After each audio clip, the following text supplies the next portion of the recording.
হ্যাঁ তারপরে কিরে তোর প্রাইভেট কয়টা বাজে? কে স্যার 7টা বাজে? কয় মিনিট লেট করে আইছস? স্যার 7 মিনিট লেট হইছে। এই তোমাকে গণিত পরীক্ষা কয় তারিখে? স্যার 7 তারিখে। স্যাররা কয় অধ্যায় দিছে? স্যার স্যারেরা 7টা অধ্যায় দিছে।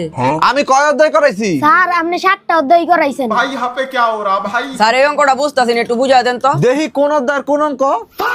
এই অঙ্ক করতাম না, যা 7 নাম্বার বাদে সব অঙ্ক কইরা আনবি বাইতে। স্যার এই 7 এই কয়দিন আগে না তোর ক্লাস টেস্ট পরীক্ষা হইছে, তুই কত পাইছস? ও স্যার কোন পরীক্ষা হইছে? 7 দিন আগে 7 তারিখে 7টা 7 মিনিট 7 ন্যানো সেকেন্ডে যে পরীক্ষাটা দিলাম ওইটা। क्या बोलूं मैं इस पे? ওইটাতে তো আমি 7 পাইছি। মাত্র 7 পাইছস?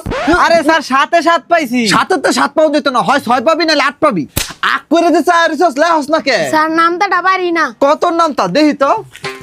হ্যাঁ এটা তো সহজ, 7 কে 7।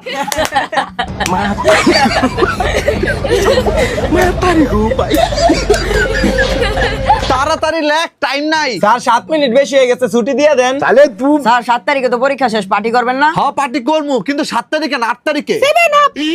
এই 7 আপ কেডা করে? আই তুই 7 আপ কইছস, তুই 7 আপ কস কে? আরে স্যার পার্টি করার পরে কিছু খাওন লাগবো না, এর লেগে 7 আপ কইছি। 7 আপ। 7 আপ। 7 আপ। স্যার কলমটা নিচে পড়ে গেছে, তুলিগা। 7